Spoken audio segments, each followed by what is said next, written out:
আবু মাহজুরা রাদিয়াল্লাহু তাআলা আনহু মক্কার মুয়াজ্জিন, আগে ছিল মুশরিক, পরে হইছে মুমিন। উনি কিভাবে মুমিন হইলেন এই ঘটনাটা একটু আপনাদের শোনাতে চাই। তা আপনাদের তো সময় নাই হাতে, হ্যাঁ সময় আছে? এই জেনজি শেষ করে দিল আজকের প্রোগ্রামটা। 1 ঘন্টা ধাক্কা ধাক্কি করে কেমনে দাঁড়ায় আছে আমি বুঝলাম না।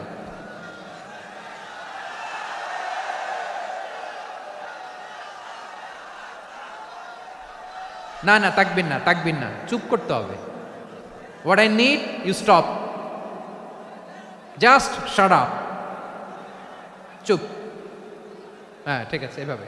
আবু মাহজুরা রাদিয়াল্লাহু তাআলা আনহু কিভাবে মুসলিম হলেন আওয়াজ করে শুনেন। হুনাইনের যুদ্ধ 8ম হিজরি, বিষ্ণু ঈসা ইসলাম হুনাইনের যুদ্ধ শেষে ফিরতেছেন। পথিমধ্যে বেলাল রাদিয়াল্লাহু তাআলা আনহু, এই যে আবার কথা, আই রে আল্লাহ রে, এখানে ধাক্কা ধাক্কি কেন? চলে যাও, পেছনে যাও, পেছনে যাও। কি আজীব তামাশা! যেখানে যায় এখানে ধাক্কা ধাক্কি, মারামারি, গায়ের উপরে কাঁধের উপরে শাউটিং। অনেক গুরুত্বপূর্ণ কথা পয়েন্ট করে নিয়ে আসে যে বলবো, এই শাউট করার কারণে প্রোগ্রামটাই নষ্ট করে দেয়। আসছে আমার ভালোবাসা দেখাইতে, প্রোগ্রামটাই শেষ করে দিয়ে চলে যায়। স্টপ। আবার কথা বল, স্টপ। হুনাইনের যুদ্ধে 8ম হিজরি, কত হিজরি সবাই বলেন না একটু, কত হিজরি? 8ম হিজরিতে হুনাইনের যুদ্ধে রাসূল সাল্লাল্লাহু আলাইহি ওয়াসাল্লাম ফিরে আসতেছেন মদিনায়। পথিমধ্যে বেলাল রাদিয়াল্লাহু তাআলা আনহু আজান দিচ্ছেন। কি দিচ্ছেন? তো পাশে ছিল মুশরিকদের একটা পল্লী, কিছু মুশরিক তরুণ, কিছু অমুসলিম কিশোর, তারা আজানকে ব্যঙ্গ করতেছে। আমাদের বাংলায় মুখ ভেঙ্গানো বলে আর কি। বেলাল রাদিয়াল্লাহু তাআলা আনহু আজান দিচ্ছেন, ওই বাচ্চাগুলো মুশরিক, তো ওরা আজানকে ব্যঙ্গ করতেছে, বিকৃতি করে ওরাও আজান দিচ্ছে। উদ্দেশ্য হচ্ছে আজানকে নিয়ে ঠাট্টা করা। উদ্দেশ্য কি? ঠাট্টা করা। ব্যাপারটা মনে কষ্ট পাওয়ার মতো ব্যাপার না? কিন্তু বিশ্বনবী ওইখানে দেখেন কি খুঁজলেন। বিশ্বনবী খেয়াল করলেন অমুসলিম কিশোরদের মধ্য থেকে একটা কিশোরের গলাটা বড় দরাজ গলা, কণ্ঠটা বড় সুন্দর। খেয়াল করে দেখলেন যে কিছু কিশোর বেলালের আজানকে ব্যঙ্গ করে, বিকৃতি করে, কিন্তু একজনের কণ্ঠ দেখতে পাচ্ছেন না এত দূরে, কিন্তু কণ্ঠটা বড় সুন্দর, দরাজ গলা। বিশ্বনবী সাহাবীদেরকে বললেন, ধরো এগুলারে, ধরো। সবগুলারে ধরে বিশ্বনবীর সামনে আনা হলো। ওরা হাঁটু গেড়ে বসলো। বিশ্বনবী বললেন, তোমাদের মধ্যে কে যেন ব্যঙ্গ করে আজান দিচ্ছিল, তার গলাটা বড় উঁচু, গলার বেসটা বড় মজবুত, মেলোডিয়াস, সুমধুর কণ্ঠ। কে? আবু মাহজুরা বলে, আমার বন্ধুরা সবাই আমার দিকে আঙ্গুল দেখায়, আমি পড়ে গেছি বিপদে। রাসূল সাল্লাল্লাহু আলাইহি ওয়াসাল্লাম বাকি অমুসলিম তরুণদেরকে ছেড়ে দিলেন, বললেন তোমরা যাও। এবার আবু মাহজুরারে পাইছে। আবু মাহজুরার চুলের মধ্যে হাত দিলেন বিশ্বনবী, মাথায় হাত দিয়ে বললেন, এবার আজান দাও দেখি। আবু মাহজুরা বলে, আমি তো আজান দিতে জানি না, কারণ আমি তো বেলালেরটা শুইনা দিছি, আমার তো মুখস্থ নাই, আমি তো আজান দিতে জানি না। বিশ্বনবী বললেন, জানো না? তাহলে আসো, আমি তোমারে শিখাই দেই। সুবহানাল্লাহ পড়েন। আবু মাহজুরা হাঁটু গেড়ে বসে, বিশ্বনবীর মোবারক হাত আবু মাহজুরার চুলের মধ্যে। বিশ্বনবী আজানের মুআল্লিম আবু মাহজুরাকে বলতেছে, ঠিক আছে তোমারে শিখাই দিচ্ছি, আমি যা যা বলবো আমার সাথে সাথে বলো, পারবা? আবু মাহজুরা বলে, পারবো। বিশ্বনবী আজান দিচ্ছেন মাথায় হাত দিয়ে, আল্লাহু আকবার, আল্লাহু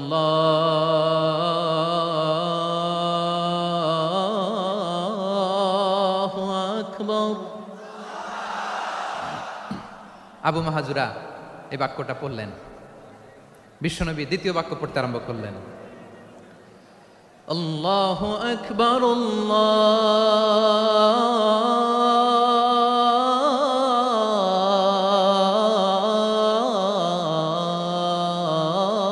আল্লাহু আকবার। আবু মাহজুরা এই বাক্যটা বললেন। বিশ্বনবী আবু মাহজুরার মাথার মধ্যে হাত দিয়ে তৃতীয় বাক্য বললেন, আশহাদু আল্লা ইলাহা ইল্লাল্লাহ,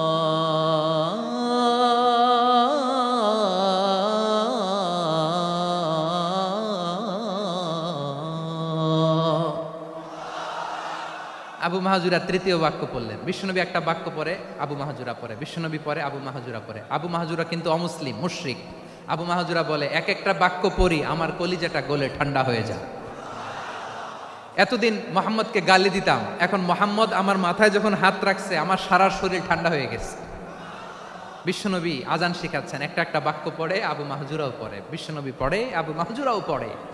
পুরো বাক্যগুলো যখন শেষ, আজান শেষ, আবু মাহজুরাও যখন পুরো আজান পড়লেন, আবু মাহজুরা বললেন, এতদিন মোহাম্মদের চেহারা দেখলে আমার ঘৃণা লাগতো, আজ থেকে মোহাম্মদের চেহারার চেয়ে প্রিয় চেহারা আমার কাছে নাই।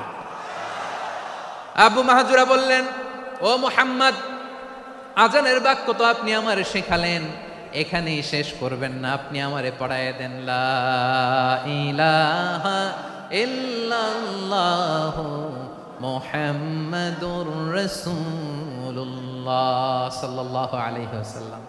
বিশ্বনবীর সাথে দাঁড়িয়ে উনি শাহাদা পড়ে মুসলমান হয়ে গেলেন। এবার আবু মাহজুরা বলে, ইয়া রাসূলুল্লাহ, ইয়া হাবিবাল্লাহ, আমি মুমিন হয়েছি, মুসলমান হয়েছি,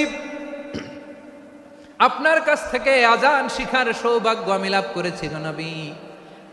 আমার কণ্ঠের বড় তারিফ করেছেন আপনি, আমার আজানকে আপনি পছন্দ করেছেন। একটা জিনিস আপনার কাছে চাই, আপনি আমাকে মক্কার মসজিদুল হারামের মুয়াজ্জিন হিসেবে অ্যাপয়েন্ট করে দে। বিষ্ণু ইসা ইসলাম বললেন, যাও আবু মাহজুরা, আমি তোমাকে পৃথিবীর শ্রেষ্ঠতম মসজিদ মক্কার মসজিদুল হারামের মুয়াজ্জিন হিসেবে অ্যাপয়েন্ট করে দিলাম। দেখছেন কিভাবে ট্যালেন্ট হান্টিং করতে হয়, কিভাবে হিউম্যান রিসোর্স মানব সম্পদকে ব্যবহার করতে হয়। আসছিল আজানকে ভেঙাইতে, আসছিল কেন? আজানকে ব্যঙ্গ করার জন্য, বিকৃত করার জন্য। আজানকে বিকৃত করতে যে ইসলামের সবচেয়ে শ্রেষ্ঠ মসজিদের মুয়াজ্জিন হয়ে গেল। পড়েন সুবহানাল্লাহ। হযরত আবু মাহজুরা রাদিয়াল্লাহু তাআলা আনহু ওনার এই সুললিত কণ্ঠ ব্যবহার করে মসজিদুল হারামে এত সুন্দর করে আল্লাহু আকবার বলে আজান দিতেন, মানুষগুলোর, মুসল্লিগুলোর, মক্কাবাসীর হৃদয়কে তিনি বিগলিত করে দিতেন, মানুষের হৃদয়কে ঠান্ডা হয়ে যেত। শুধু এখানেই শেষ না আমার যশোরের ভাইয়েরা, বিশ্বনবী যখন সাইয়েদনা আবু মাহজুরা রাদিয়াল্লাহু তাআলা আনহুকে আজান শিখাচ্ছিলেন, বলেন তো বিশ্বনবীর হাতটা কোথায় ছিল? আবু মাহজুরার মাথার সামনে, এই চুলের উপরে ছিল। আবু মাহজুরা ওই স্মৃতিটাকে ধারণ করবার জন্য, ওই স্মৃতিকে বহন করার জন্য বিশ্বনবীর মোবারক হাত আবু মাহজুরার কপালের চুলের যেই জায়গায় লেগেছে, মৃত্যুর আগের দিন পর্যন্ত আবু মাহজুরা মাথার ওই চুলে কোনোদিন ছুরি আর কামার লাগায় নাই, সেখানে কেচি লাগায় নাই, চুলের মধ্যে খুর লাগায় নাই। আবু মাহজুরা ডান দিকের চুল কাটতো, বাম দিকের চুল কাটতো, পেছনের চুল কাটতো, সামনের চুল কাটতো না। আবু মাহজুরা রাদিয়াল্লাহু তাআলা আনহুর সামনের চুলগুলো বড় হতে হতে যখন এত বড় হয়ে যায়, তিনি চুলগুলো পেঁচিয়ে মাথার মধ্যে রাখতেন, তারপরে তিনি পাগড়ি পরতেন। সবাই জিজ্ঞেস করতো, আবু মাহজুরা, এটা আবার কেমন স্টাইল? দেখতে তোমারে কি বিদঘুটে লাগে, কেমন অড লাগে, কেমন খারাপ দেখা যায়। মক্কায় এমন কোনো মানুষ তো দেখি নাই, ডানে চুল কাটে, বায়ে চুল কাটে, পেছনে চুল কাটে, সামনে কাটে না। ওরে আবু মাহজুরা, কেমন দেখা যায় তোমারে, তুমি সামনের চুল কাটো না কেন? আবু মাহজুরা বলে, আমি হাঁটু গেড়ে পেয়ারা নবীর সামনে বসেছিলাম, আমার এই মাথার চুলের মধ্যে মুবারক হাত লাগিয়ে বিশ্বনবী নিজে আমাকে আজানের প্রতিটা বাক্য শিক্ষা দিয়েছেন। বিশ্বনবীর মুবারক হাত, পবিত্র হাত আমার মাথার চুলের যেই জায়গায় লেগেছে, আমি চাই ওই চুলগুলা নিয়ে আমি আমার কবরের ভিতরে যাব। সাইয়েদনা আবু মাহজুরা রাদিয়াল্লাহু তাআলা আনহু ইন্তেকালের আগের পর্যন্ত মাথার সামনের চুলগুলা কাটে নাই, মাথার সামনের চুল তিনি কাটেন নাই। সুবহানাল্লাহি বিহামদি। কেমন ভালোবাসতেন বিশ্বনবী সাহাবীদেরকে, সাহাবারা কেমন ভালোবাসতেন বিশ্বনবীকে। সামনের চুলগুলো বড় হতে হতে এত বড় ছিল, পেঁচিয়ে রেখে পাগড়ি পরতেন, কাটতেন না। নবীর হাত লেগেছিল, সুবহানাল্লাহ পড়েন। তাহলে what is the lesson, moral of the story কি? মোরাল অফ দ্য স্টোরি হচ্ছে, আসছিল আজানকে ব্যঙ্গ করার জন্য, বিকৃত করার জন্য, হয়ে গেল মসজিদুল হারামের মুয়াজ্জিন। দেখেন বিশ্বনবী একটা খারাপ সিচুয়েশনের মধ্যে থেকে কি ভালো জিনিস বের করে আনলেন। আমি যে শুরুতে বলেছি কিভাবে তিনি হিউম্যান রিসোর্সকে ডেভেলপ করেছেন, ম্যানেজ করেছেন। তিনি যে চৌকুশ ট্যালেন্ট হান্টার ছিল, দেখেন সবার মধ্যে থেকে এর বাছাই করে মুয়াজ্জিন বানাই দিয়েছেন। সুবহানাল্লাহ পড়েন। তার মানে এই না সবাইরে ধরে ধরে উনি মুয়াজ্জিন বানাইছেন, যার যেই ট্যালেন্ট আছে তাকে ওই কাজে অ্যাসাইন করেছেন, যার যেই প্রতিভা আছে তার প্রতিভাকে ইসলামের কাজে লাগিয়েছেন। সুবহানাল্লাহ পড়েন। যায়েদ বিন সাবিত রাদিয়াল্লাহু তাআলা আনহু নাম শুনেছেন? যশোর কথা বেরোয় না, যদি জিজ্ঞাসা সালমান খানের নাম শুনছেন সবাই হাত তুলবে, জি হুজুর শুনছি, মানে সব দেখা শেষ। সালমান খান, আমির খান, অমুক খান, সব খান মুখস্থ, কিন্তু যায়েদ বিন সাবিতের নাম মুখস্থ নাই মুসলমানদের। যেই সাহাবী মাথার সামনের চুল কাটে নাই, মসজিদুল হারামের মুয়াজ্জিন বানাইছেন বিশ্বনবী, সাহাবীর নাম কি? খায়া ফেলাইস, স্লোগানের সাথে খায়া ফেলাইস। আবু মাহজুরা, কি নাম? আবু মাহজুরা আল জুমাহি রাদিয়াল্লাহু তাআলা আনহু। এই নামটা আজকে নিয়ে যাইতে হবে যশোর।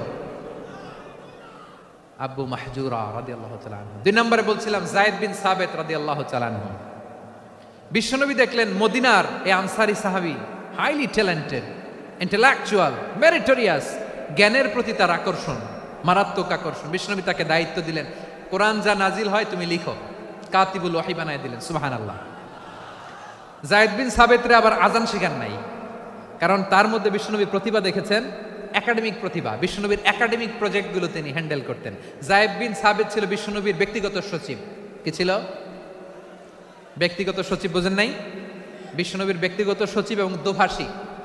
ইহুদিরা কিছু লিখে দিলে এটার অর্থ বিশ্বনবীরে বুঝায় দিতেন, আবার ইহুদিদের কাছে কিছু লিখতে হলে তিনি লিখে দিতেন। বিশ্বনবী একদিন বললেন, ইন্নী ওয়াল্লাহি মা আমানু ইয়াহুদা আলা কিতাব। ইহুদিরা যে চিঠি পাঠায় অর্থ তো বুঝি না, আরেক ইহুদি আইনে অর্থ করা লাগে। আবার ইহুদিদের কাছে কিছু লিখে পাঠাইতে চাইলে আমরা তো লিখতে পারি না, ইহুদিরে দিয়ে লেখা লাগে।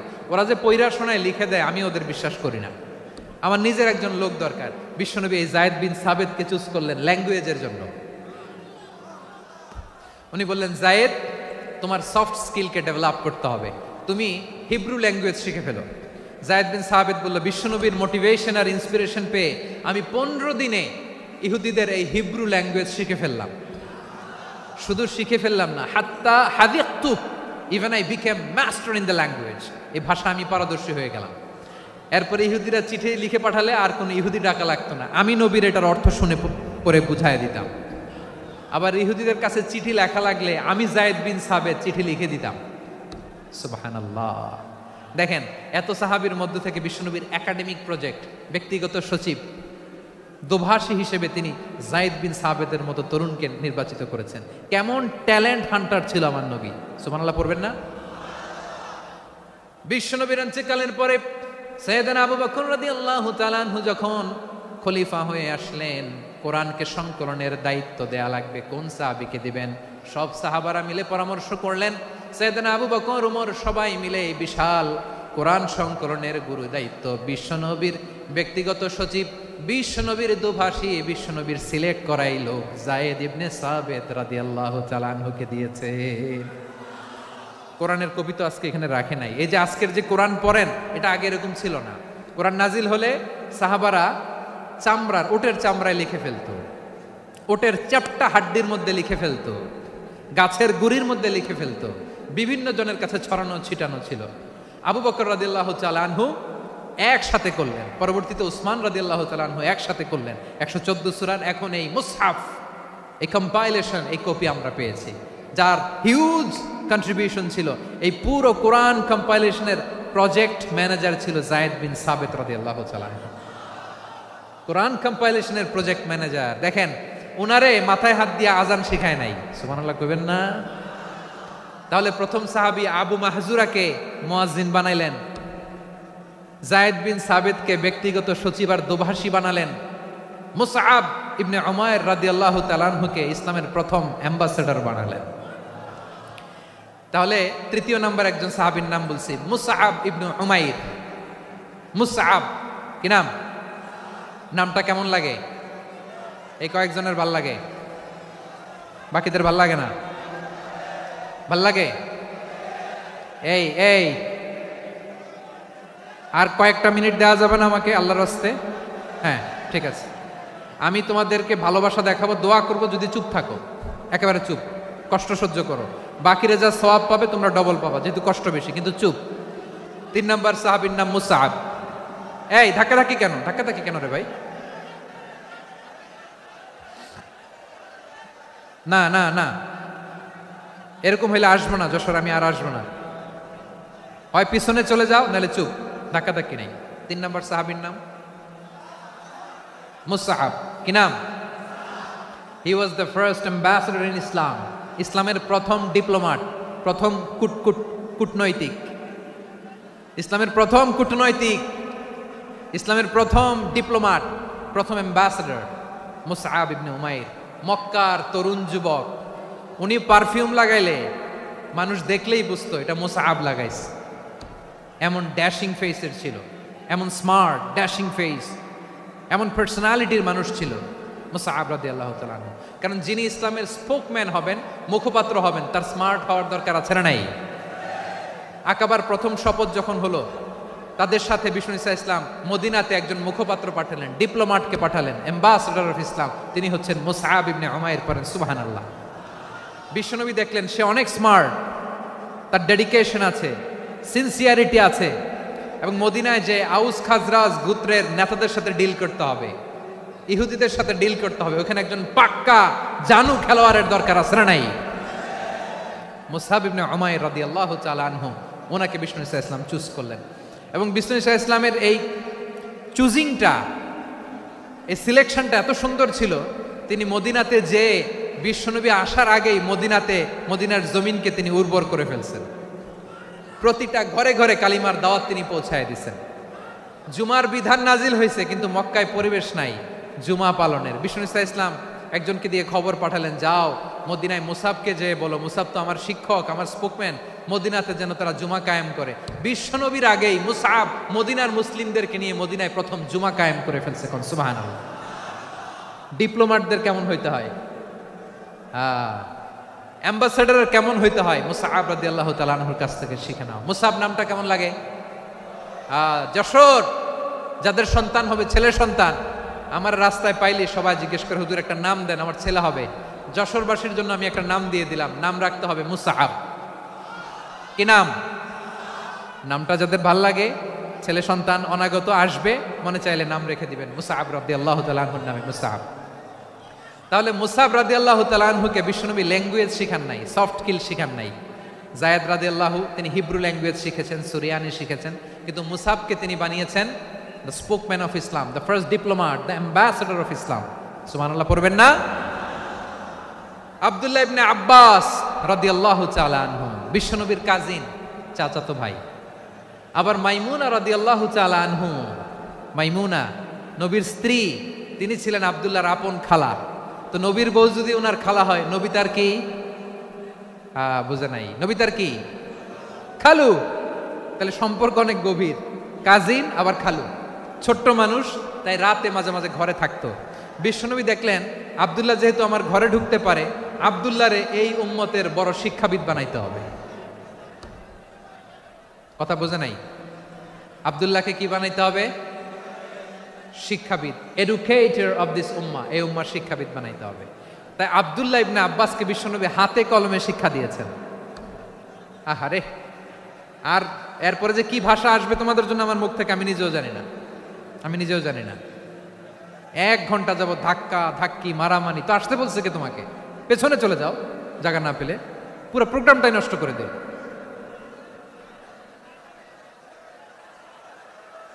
জি, আমার দিকে তাকান, আমি শেষ করে দিচ্ছি। হবে না, ইন্টেলেকচুয়াল আলোচনা এখানে হবে না, আমি বুঝতে পারছি, আমি শেষ করে দিচ্ছি। আব্দুল্লাহ ইবনে আব্বাস রাদিয়াল্লাহু তাআলা আনহু, মনোযোগ দিয়ে কয়েকটা মিনিট শুনুন, আমি এখনই শেষ করে দিচ্ছি, এরপর আওয়াজ করবে। এই যে এগুলো কি আমি বুঝলাম না। আমি বললাম না সব করা যাবে, বসে যাও, শুয়ে যাও, চলে যাও, আওয়াজ করা যাবে না। অন্যকে বসো এটাও বলার দরকার নেই, জাস্ট এদিকে তাকাও। আল্লাহ। আব্দুল্লাহ ইবনে আব্বাস রাদিয়াল্লাহু তাআলা আনহু, ওনাকে বিশ্বনবী হাতে কলমে শিক্ষা দিয়েছেন, যেহেতু উম্মতের শিক্ষাবিদ হবেন, এডুকেটর হবেন। তো বিশ্বনবী রাতে যখন তাহাজ্জুদ পড়তেন, ছোট্ট আব্দুল্লাহ ঘরে থাকতো। বুঝতে পেরেছেন? ছোট্ট মানুষ তো ঘরে থাকতো। তো বিশ্বনবী তাহাজ্জুদের জন্য একবার দাঁড়িয়েছেন, ছোট্ট আব্দুল্লাহ ওযু করে দাঁড়াইছে। আচ্ছা বলেন তো, ইমাম আর মুসল্লি মোট যদি দুইজন হয়, একজন ইমাম একজন মুসল্লি, তো মুসল্লি ইমামের কোন দিকে দাঁড়াবে? ডানে দাঁড়াবে। ছোট্ট আব্দুল্লাহ বুঝে নাই, বিশ্বনবী তাহাজ্জুদ শুরু করেছেন, উনি একতেদা করছেন আর দাঁড়াইছেন বায়ে। কোথায় দাঁড়িয়েছেন? আব্দুল্লাহ বলেন, যখন আমি বায়ে দাঁড়ালাম, আখাযা রাসূলুল্লাহ সাল্লাল্লাহু আলাইহি ওয়াসাল্লাম উযুনি আল ইউমনা ইয়াফতিলুহা, বিশ্বনবী নামাজরত অবস্থায় আমার কান ধরে টেনে আমার ডান দিকে এনে দাঁড় করায় দিলেন। পড়েন সুবহানাল্লাহ। দেখেন, হাতে কলমে শিক্ষা। আর জীবনে ভুলাবে? কথা কয় না, আর ভুলাবে? আর ভুল হবে না। এভাবে বিশ্বনবীর অনেক সঙ্গ পেয়েছেন, সফর করেছেন, একই বাহনে বসেছেন, এক বাহনে বসে লম্বা নসিহত করেছেন, বলেছেন, ইয়া গোলাম ইহফাজিল্লাহ ইয়াহফাজকা, ইহফাজিল্লাহ তাজিদহু তুজাহাক, ইযা সাআলতা ফাসআলিল্লাহ ওয়া ইযা ইসতাআনতা ফাসতাইন বিল্লাহ। আল্লাহর বিধান মানো, আল্লাহর বিধান রক্ষা করো, আল্লাহ তোমায় রক্ষা করবে। আব্দুল্লাহ, চাইতে হলে আল্লাহর কাছে চাও, সাহায্য চাইতে হলে আল্লাহর কাছে সাহায্য চাও। মনে রাখো, গোটা বিশ্বের সবাই যদি তোমার সাহায্য করতে চায়, ততটুকুই করতে পারবে যতটুকু আল্লাহ তোমার নসিবে রেখেছে। গোটা বিশ্ব যদি তোমার বিরুদ্ধে ষড়যন্ত্রে দাঁড়িয়ে যায়, ক্ষতি ততটুকু করতে পারবে যতটুকু তোমার জন্য বরাদ্দ আছে। এর বাইরে কিছু করতে পারবে না। আওয়াজ করে বলেন ঠিক কিনা? এভাবে হাতে কলমে শিখিয়েছেন, বিশ্বনবীর সঙ্গ পেয়েছেন। ওনাকে বিষ্ণু ইসলাম শিক্ষাবিদ, এডুকেটর অফ দিস উম্মাহ হিসেবে সিলেক্ট করেছেন, হাতে কলমে শিখিয়েছেন। বিশ্বনবী একবার প্রকৃতির ডাকে সাড়া দিয়ে এসেছেন। এখন কি করতে হবে? নামাজের জন্য ওযু করতে হবে। বিশ্বনবী এসেই দেখেন ওযুর বদনায় পানি ভরা, খুশি হয়ে গেলেন, বললেন, কে রেখেছে পানি? একজন বলল, আব্দুল্লাহ রেখেছে। বিশ্বনবী অত্যন্ত খুশি হলেন, খুশি হয়ে একটা দোয়া করলেন, বললেন, আল্লাহুম্মা ফাক্কিহু ফিদ্দীন ওয়া আল্লিমহু তা'ওয়ীল। আল্লাহ, তুমি আব্দুল্লাহকে দ্বীনের বুঝ দিও আর কোরআনের তাফসীর শিক্ষা দিও। বিশ্বনবীর এই দোয়া এমন লাগছে, উনি রাইসুল মুফাসসিরিন, এই পৃথিবীতে যত মুফাসসির ছিল, যত মুফাসসির আসবে, সকল মুফাসসিরের সম্রাট হিসেবে স্বীকৃত হয়েছেন আব্দুল্লাহ ইবনে আব্বাস। বিশ্বনবী ওনারে আজান শিখান নাই, বিশ্বনবী ওনারে ল্যাঙ্গুয়েজ শিখান নাই, বিশ্বনবী ওনারে অ্যাম্বাসাডর বানান নাই, হাতে কলমে শিক্ষা দিয়েছেন। ছোট্ট মানুষ, বিশ্বনবী ইন্তেকাল করলেন। আবু বকরের সময় গেল, ওমরে ফারুকের খেলাফত, তখনও তিনি তরুণ। ওমরে ফারুক রাদিয়াল্লাহু তাআলা আনহু ওনার ক্যাবিনেট মিনিস্ট্রির বৈঠকে এই আব্দুল্লাহ ইবনে আব্বাসকে পাশ দিয়ে বসায় রাখতেন। বয়স্ক সাহাবারা এটা পছন্দ করতো না। তারা বলতো, ঘটনা কি? আব্দুল্লাহর মতো ছেলে নাতি আমাদের আছে, এরা কেন রাখে ওমরে ফারুক? ওমরে ফারুক এটা টের পেলেন, তিনি বুঝতে পারলেন যে ক্যাবিনেট মেম্বাররা এটা পছন্দ করে না, ছোট্ট আব্দুল্লাহরা কেন রাখি, কেন যে রাখি, এটা একদিন বুঝাবো। একদিন মিটিংয়ে তিনি সবাইকে বললেন, ইদা জাআ নাসরুল্লাহি ওয়াল ফাতহ। এই আয়াত দ্বারা উদ্দেশ্য কি বলেন তো মুরব্বী সাহাবীরা? এক সাহাবী বলেন, এই সূরা দ্বারা উদ্দেশ্য, আল্লাহ বলেছেন আমাদেরকে বিভিন্ন ল্যান্ড, বিভিন্ন এলাকা বিজয় করতে হবে। ওমরে ফারুক বললেন, না, হয়নি। আরেকজন বললেন, বিজয় হওয়ার পর আমাদের বেশি বেশি আল্লাহর বরত্বের ঘোষণা দিতে হবে, এটা উদ্দেশ্য। ওমরে ফারুক বললেন, না, হয় নাই। যারা জিজ্ঞেস করেন কেউ পারে না। সব শেষে বিশ্বনবী ছোট্ট আব্দুল্লাহরে বলেন, আব্দুল্লাহ, ইদা জাআ নাসরুল্লাহি ওয়াল ফাতহ, এর দ্বারা উদ্দেশ্য কি বলো তো? ছোট্ট আব্দুল্লাহ বলেন, হুয়া আজালু রাসূলিল্লাহ। এই আয়াত দ্বারা বিশ্বনবীর বিদায়কে উদ্দেশ্য নেওয়া হয়েছে। ওমরে ফারুক বলেন, হাযা হুয়া, এটাই তো সঠিক উত্তর, এটাই সঠিক তাফসীর এই আয়াতের। কারণ ইদা জাআ নাসরুল্লাহি ওয়াল ফাতহ, যখন আল্লাহর সাহায্য আর বিজয় আসবে, ওয়া রাআইতান নাসা ইয়াদখুলুনা ফি দীনিল্লাহি আফওয়াজা, আপনি দেখবেন দলে দলে, ঢলে ঢলে, বানের পানির মতো মানুষ ইসলামের দিকে ঢুকতেছে, ইসলামের বিজয় হয়েছে। তো ইসলামের বিজয়ের মিশন নিয়ে নবী আসছে, বিজয়ী যখন হয়ে গেছে, এখন তো নবীর বিদায় হবে। জোরে বলেন ঠিক কিনা? কোন সাহাবী এই সূক্ষ্ম কথাটা ধরতে পারে নাই, ওই আব্দুল্লাহ ছাড়া।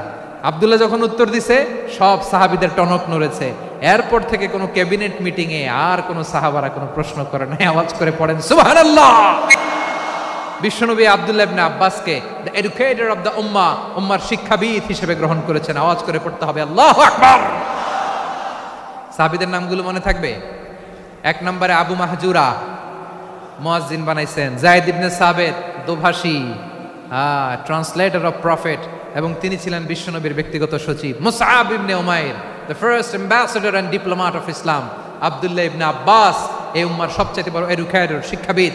আরেকজন ছিল আব্দুল্লাহ ইবনে মাসউদ রাদিয়াল্লাহু তাআলা। দুই আব্দুল্লাহ, আব্বাস গেল, আরেকজন হচ্ছে মাসউদ। মক্কার তরুণ, ছাগল পালতো মুশরিকের। বিশ্বনবী আর আবু বকর রাদিয়াল্লাহু তাআলা আনহু একবার গেলেন, যে দেখে এই তরুণ দাঁড়ায় আছে। বিশ্বনবী বলেন, আমি খুব ক্ষুধার্ত, তোমার কাছে কি দুধ আছে ছাগলের? আব্দুল্লাহ আছে, ওয়ালাকিন আনা মু'তামান, কিন্তু যে দুধ আছে এটা আমানতের, আমি দিতে পারবো না। বিশ্বনবী এইটা শুনেই তার টার্গেট করে ফেলছে। আনা মু'তামান, দুধ আছে কিন্তু এটা আমার মালিকের, আমি তো দরদ দেখায় আমার মালিকের দুধ আপনি পথিক, আপনারে দিতে পারি না। বিশ্বনবী টার্গেট করে ফেলছেন, এরে আমার কাজে লাগাইতে হবে। বিশ্বনবী বলেন, আচ্ছা ঠিক আছে, দুধ দিও না, কিন্তু এমন ছাগি আছে কিনা যেই ছাগির সাথে কোনো ছাগলের মিলন হয় নাই, তার ওলানে দুধও আসে নাই, বাচ্চাও নাই, এরকম ছাগির থেকে যদি আমি দুধ খাই তাহলে তো সমস্যা নাই। বলতেছে, এরকম ছাগির থেকে দুধ খাইলে সমস্যা নাই, কারণ এরকম ছাগির ওলান থেকে দুধ আসবেও না। বলতেছে, ঠিক আছে, এরকম একটা ছাগি নিয়ে আস। নিয়ে আসা হলো। বিশ্বনবী বিসমিল্লাহ বলে ওই ছাগির ওলানে হাত দিলেন। হাত দিতে দেরি, পুরো ওলানটা দুধে ভরে যেতে দেরি হয় না। বিশ্বনবী আর আবু বকর রাদিয়াল্লাহু তাআলা আনহু দহন করে পেট ভরে খেলেন। এই দৃশ্য আব্দুল্লাহ ইবনে মাসউদের হৃদয়ে দাগ কাটলো। এই মুজিজা দেখে তিনি বললেন, আশহাদু আল্লা ইলাহা ইল্লাল্লাহ ওয়া আশহাদু আন্না মুহাম্মাদুর রাসূলুল্লাহ। তিনি ষষ্ঠ মুসলিম ছিলেন, 6 নম্বর মুসলমান। ওনাকে টার্গেট করে বিশ্বনবী দেখলেন এমন ইন্টেলেকচুয়াল ব্রেন, উনি সূক্ষ্ম সূক্ষ্ম জিনিস বুঝে বেশি, ফিকহি জ্ঞান ওনার মধ্যে বেশি। বিশ্বনবী ওনাকে কোরআনের জ্ঞান শিক্ষা দিতে লাগলেন। উনি বিশ্বনবী সবার কাছে কোরআন শোনায়, কিন্তু বিশ্বনবী নিজে আব্দুল্লাহ ইবনে মাসউদের কাছ থেকে কোরআন শুনতো। বিশ্বনবী একবার বললেন, ইকরা আলাইয়া ইয়া মাসউদ। ইবনে মাসউদ, একবার শোনাও তো কোরআন দেখি। আব্দুল্লাহ ইবনে মাসউদ বলে, আকরাউ আলাইকা ওয়া আলাইকা উনজিল। নবী, আপনার উপর কোরআন নাজিল হয় আর আমি আপনার সামনে কোরআন পড়বো? বিশ্বনবী বললেন, ইন্নী উহিব্বু আন আসমাআহু মিন গায়রি। আমি নিজে পড়তে যেমনি ভালোবাসি, অন্যে পড়ুক আমি শুনবো, এটাও আমি ভালোবাসি। সূরা নিসা তিনি তেলাওয়াত করে শুনিয়েছেন। এমন সূক্ষ্ম সূক্ষ্ম বিষয় বিশ্বনবী উনাকে ধরিয়ে দিয়েছেন। উনি হয়ে গিয়েছেন আব্দুল্লাহ ইবনে আব্বাস, হয়েছেন রাইসুল মুফাসসিরিন, উনি হয়ে গিয়েছেন ফাকিহুল উম্মাহ। উনার চাইতে বড় ফকি এই পৃথিবী আর দেখবে না। চিল্লায় বলেন সুবহানাল্লাহ। উনি বলতেন, ওয়াল্লাহি ওয়াল্লাহি ইল্লাযী লা ইলাহা গায়রু মা উনজিলাত সূরাতুন ইল্লা ওয়া আনা আ'লামু আইনা উনজিলাত ওয়া ফীমা উনজিলাত। বিশ্বনবী এমন ভাবে কোরআনের দার্স আমাকে দিয়েছেন, কোরআনে যত সূরা নাজিল হয়েছে, যেখানে নাজিল হোক না কেন আমি জানি এটা কোথায় নাজিল হয়েছে এবং কোন প্রেক্ষাপটে নাজিল হয়েছে। এমন একটা সূরা নাই যে সূরার কোথায় নাজিল হয়েছে আমি মাসুদের জানা নাই, কোন প্রেক্ষাপটে নাজিল হয়েছে আমার জানা নাই। এরকম ঘটবে না। চিল্লায় বলেন আল্লাহু আকবার। এই আব্দুল্লাহ ইবনে মাসউদ রাদিয়াল্লাহু তাআলা আনহু ওমর ফারুকের সময় কুফার চিফ জাস্টিস ছিলেন। কুফা নগরীর চিফ জাস্টিস। চিফ জাস্টিস বোঝেন নাই? বিচারপতি। কি ছিলেন? সবাই বলে নাই, কি ছিলেন? বিচারপতি ছিলেন। এবং ওনার যে ফিকহি জ্ঞানের ধারা, এটাই আলকামা, ইব্রাহিম আন-নাখাই, হাম্মাদ ইবনে সুলাইমান হয়ে ইমাম আবু হানিফা পর্যন্ত পৌঁছেছে। এবং ওনার ফিকহি জ্ঞানের ধারাই হানাফি মাযহাবে অ্যাকসেপ্ট হয়েছে। আজও এগুলো হানাফি মাযহাবে চর্চিত হয়। হানাফি মাযহাবের সব ফিক আব্দুল্লাহ ইবনে মাসউদের ফিকহি জ্ঞানের ধারা থেকে নেওয়া হয়েছে। চিল্লায় পড়েন সুবহানাল্লাহ। তাহলে উনাকে বিশ্বনবী বানিয়েছেন জুরিস্ট, আইনবিদ, ফকিহ। উনারে আজান শিখান নাই। হিউম্যান রিসোর্স ডেভেলপমেন্ট কিভাবে করবেন, মানব সম্পদের উন্নয়ন কিভাবে করতে হয়, কিভাবে যার যেখানে প্রতিভা কাজে লাগাতে হয় উনি দেখিয়েছেন। সুবহানাল্লাহ পড়বেন না? খালিদ বিন ওয়ালিদ নাম শুনছেন? কে কে শোনেন নাই হাত তোলেন। কি ছিলেন? বীর যোদ্ধা ছিলেন খালিদ বিন ওয়ালিদ। কিন্তু তিনি ইসলাম ধর্ম গ্রহণ করেছেন অনেক দেরিতে, 8ম হিজরিতে। তার মানে 8ম হিজরির আগে উনি মুশরিকদের পক্ষে লড়াই করেছেন। ওনার হাতে কত মুসলিম সাহাবী যে নিহত হয়েছে হিসাব নাই। বিশ্বনবী টার্গেট করে রাখছে, তুমি আমাদের মুসলিমদের এত ক্ষতি করলা, তুমি যখন মুসলমান হবা তোমারে দিয়ে আমি এমন কাম করামু যে এটা আর কেউ করতে পারবে না। সুবহানাল্লাহ নাই? যশোর ক্লান্ত হয়ে গেছে।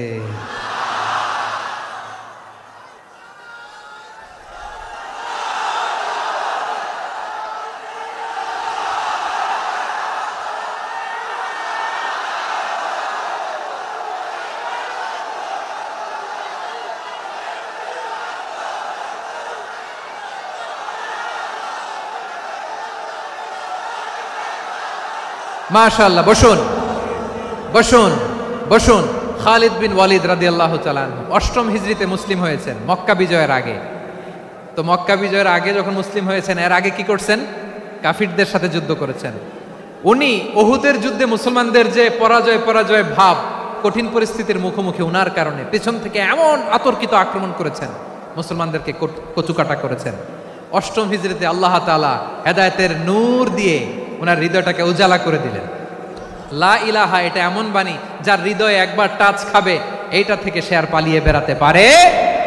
ঝিনুকের ভেতর লুকিয়ে থাকে যেমন মতি, ঝিনুকের ভেতর লুকিয়ে থাকে যেমন মতি, কলমা শাহাদাতে আছে আল্লাহর জ্যোতি, কলমা শাহাদাতে আছে আল্লাহর জ্যোতি। ঠিক কিনা বলেন?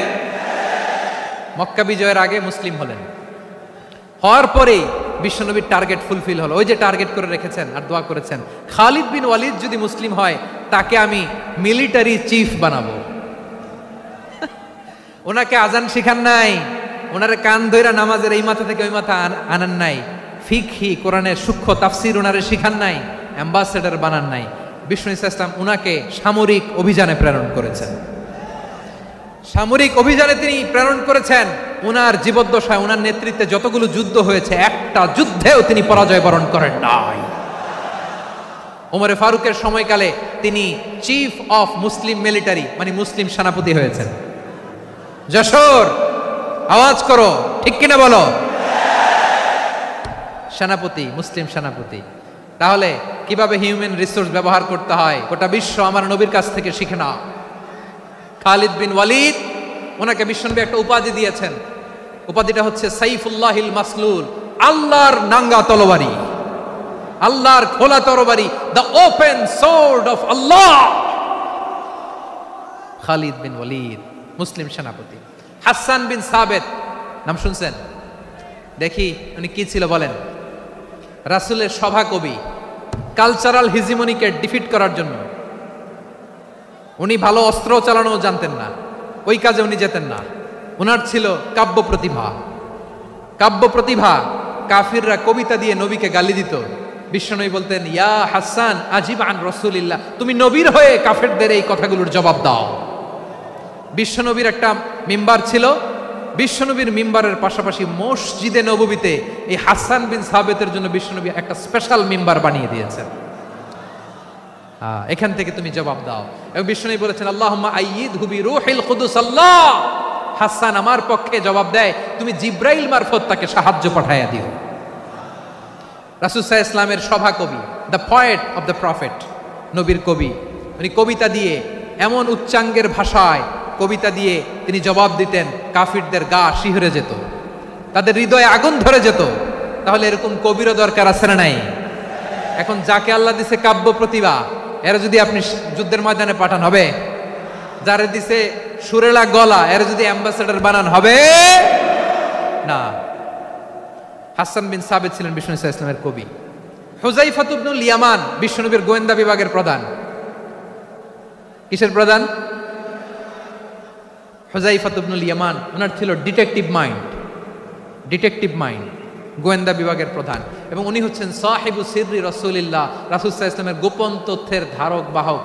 নবীর যেই কথা কেউ জানে না, সব হুযাইফার পেটের ভিতরে ছিল। সুবহানাল্লাহ পড়েন। মদিনার যত ইহুদিদের একটা লিস্ট ছিল, এই লিস্ট শুধু দুইজন জানতো, বিশ্বনবী আর হুযাইফা।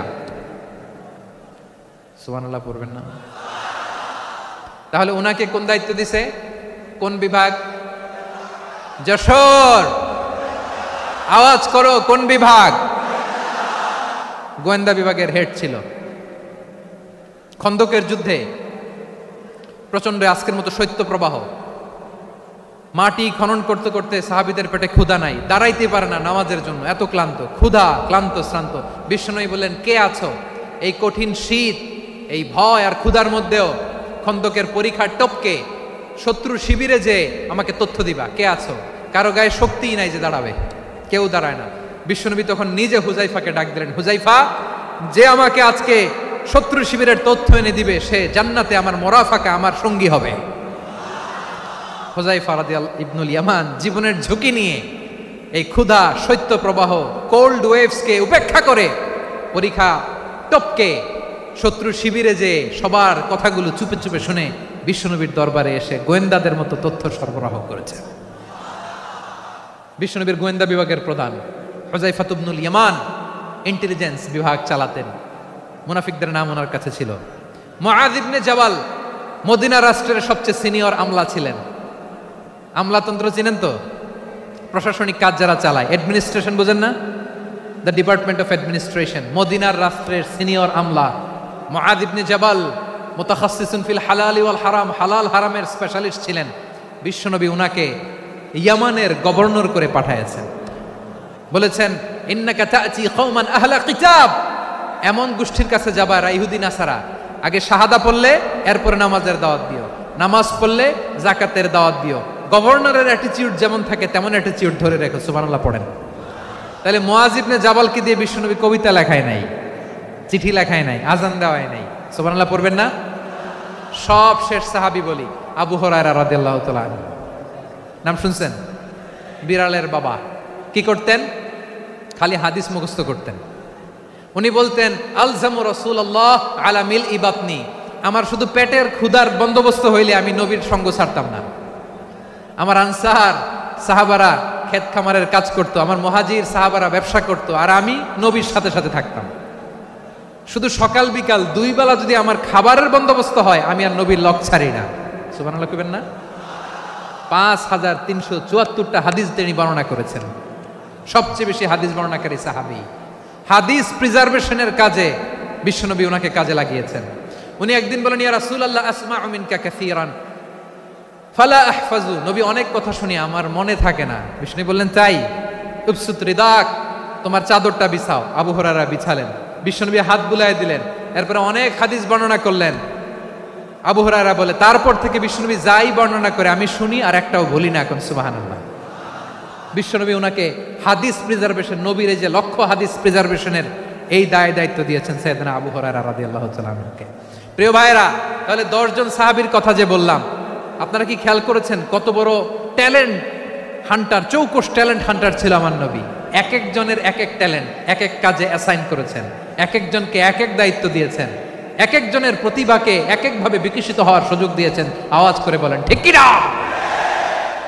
এখন আমার পর্দার আড়ালে আমার মায়েরা বলবে এতগুলো পুরুষ সাহাবীর কথা বললো, নারী সাহাবীরা কি কিছু করে নাই?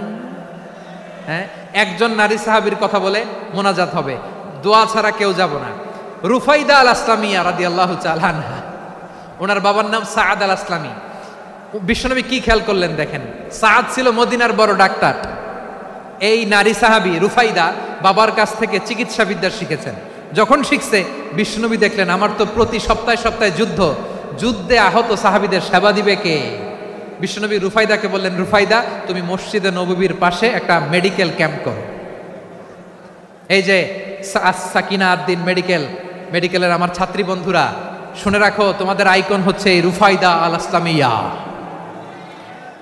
বিশ্বনবীর ডিরেকশন অনুযায়ী তিনি মসজিদে নববীর পাশে একটা মেডিকেল ক্যাম্প করলেন এবং আহত সাহাবাদের চিকিৎসা উনি ওনার টিম নিয়ে দিতেন। বিশ্বনবীর পরামর্শে উনি আনসারি এবং মুহাজির মহিলা সাহাবীদেরকে নিয়ে একটা স্পেশাল মেডিকেল টিম গঠন করলেন। খায়বার যুদ্ধে 7ম হিজরিতে যখন বিশ্বনবী যায় উনি ওনার টিম নিয়ে আসলেন, বললেন ইয়া রাসূলুল্লাহ আমরা তো তলোয়ার চালাতে পারি না, আমরা তো তীর মারতে পারি না, আপনি যদি অনুমতি দেন খায়বার অভিযানে আমি আমার টিম নিয়ে মেডিকেল টিমের সেবাটা সার্ভিসটা দিতে চাই। পড়েন সুবহানাল্লাহ। বিশ্বনবী অনুমতি দিলেন, যোদ্ধা সাহাবীদের সাথে রুফাইদা আল আসলামিয়া উনিও মেডিকেল টিম নিয়ে অগ্রসর হলেন। খায়বারের প্রতিটা আহত ইনজুর্ড সাহাবী যারা ইনজুরির শিকার হয়েছেন সবাই রুফাইদা আল আসলামিয়ার এই মেডিকেল ক্যাম্প থেকে চিকিৎসা সহায়তা পেয়েছেন। সুবহানাল্লাহ পড়েন। দেখেন কিভাবে বিশ্বনবী ট্যালেন্ট বাছাই করতেন। আপনি অবাক হবেন, বাহরাইনের মেডিকেল ইউনিভার্সিটিতে রুফাইদা আল আসলামিয়া মেডিকেল প্রাইজ অ্যাওয়ার্ড প্রতি বছর দেওয়া হয়। যদি 8 দিনের এই মেডিকেল আমার বোনেরা যদি জেনে থাকো জানো, না হলে নতুন করে জানো, সার্চ দিও রুফাইদা আল আসলামিয়া মেডিকেল অ্যাওয়ার্ড বাহরাইনের ইউনিভার্সিটিতে দেওয়া হয়। প্রিয় ভাইয়েরা, তাহলে আলোচনার সামারি আমরা করি। বিশ্বনবী যার যেখানে ট্যালেন্ট তাকে ওইখানে কাজে লাগাতেন। আওয়াজ করে বলেন ঠিক কিনা? এবার একটা ইন্টারভিউ হবে, আওয়াজ করে বলেন আবু মাহজুরাকে বিশ্বনবী কি বানাইছেন? হ্যাঁ, ভুলে গেছেন? সামনের চুলে হাত দিয়ে বিশ্বনবী কি সুন্দর গলায় আজান শিখালেন। মুয়াজ্জিন যায়েদ বিন সাবিতকে একাডেমিক প্রজেক্টের দায়িত্ব দিয়েছেন, তিনি ছিলেন বিশ্বনবীর দোভাষী ব্যক্তিগত সচিব। Musab ibn Umair the first ambassador of Islam. Abdullah ibn Abbas উম্মার বড় শিক্ষাবিদ মুফাসসির। আব্দুল্লাহ ইবনে মাসউদ, আব্দুল্লাহ ইবনে মাসউদ ছিলেন জুরিস্ট। কি ছিলেন? জুরিস্ট ছিলেন, এই উম্মার সবচেয়ে বড় জুরিস্ট। খালিদ বিন ওয়ালিদ সেনাপ্রধান। হাসান বিন সাবিত, হাসান বিন সাবিত ছিলেন বিশ্বনবীর সভাকবি। কি ছিলেন? বিশ্বনবীর সভাকবি ছিলেন। এরপরে হুযায়ফা ইবনুল ইয়ামান কি ছিলেন? গোয়েন্দা বিভাগের প্রধান। মুআয ইবনে জাবাল কি ছিলেন? সিনিয়র আমলা, ইয়ামানের গভর্নর। আবু হুরায়রা রাদিয়াল্লাহু তাআলা আনহু হাদিস প্রিজার্ভেশনের কাজ করেছেন। আর আমাদের রুফাইদা আল আসলামিয়া রাদিয়াল্লাহু তাআলা আনহা কি ছিলেন? নার্স ছিলেন, নার্স হয়ে মেডিকেল সেবা দিয়েছেন। প্রিয় ভাইয়েরা, পুরো আলোচনার যদি সামারি করি তাহলে বিশ্বনবী যেভাবে হিউম্যান রিসোর্সকে ম্যানেজ করেছেন, যার যেখানে প্রতিভা কাজে লাগিয়েছেন, আমরাও যদি করি আমাদের বাংলাদেশের চিত্র আমরা পাল্টে যেতে পারবো। আমরা শুরুতে শুনেছি মানুষের আছে অসীম সম্ভাবনা, প্রতিটা মানুষ অনন্য, যত্ন নিলে, যথাযথ পরিচর্যা করলে মানুষ বিশ্ব জয় করতে পারে, ঠিক কিনা? আমাদের হাফেজে কোরআনের সামনে দাঁড়াতে পারে এমন কোন হাফেজে কোরআন আল্লাহর জমিনে জন্ম হয় নাই। গোটা বিশ্ব কাঁপিয়ে তারা সেরা, আমাদের ক্রিকেটাররা সেরা, আমাদের তৈরি পোশাক শিল্প সেরা।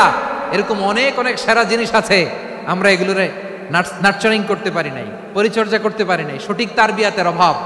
তাহলে মানুষের অসীম সম্ভাবনাকে কাজে লাগাতে হবে, ঠিক কিনা বলেন? ইউনুস গভর্নমেন্টকে আমি বলবো, অল্প সময়ের জন্য আপনারা এসেছেন, সংস্কারও করতে হবে, আবার নির্বাচনও করতে হবে। সব সংস্কার হতে করতে পারবেন না, যতটুকু পারবেন এর মধ্যে আমাদের যে হিউজ ম্যান পাওয়ার, আমাদের যে মানব সম্পদ, হিউম্যান রিসোর্স, এটাকে ডেভেলপ করে আপনাদের যেতে হবে। যেটা পারবেন না সেটাকে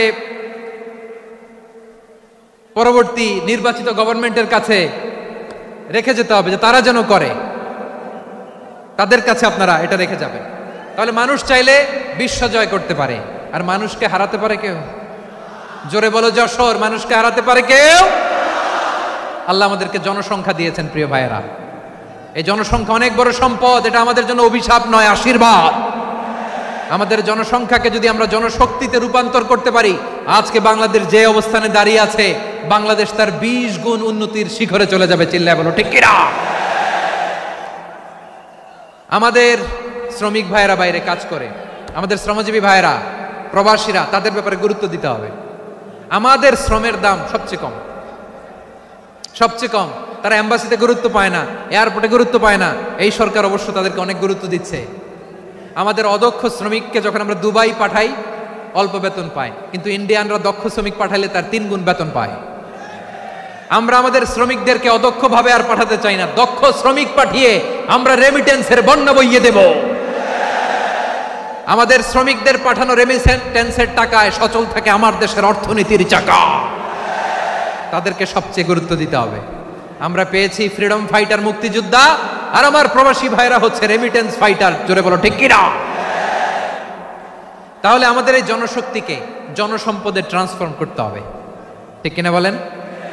সরকার জনগণকে এভাবে পলিশ করতে হবে। মা বাবারা ছেলে মেয়েদের মধ্যে কার কোন যোগ্যতা তাকে ওইভাবে কাজে লাগাতে হবে। সবার এ প্লাস পাওয়ার কোনো দরকার নাই।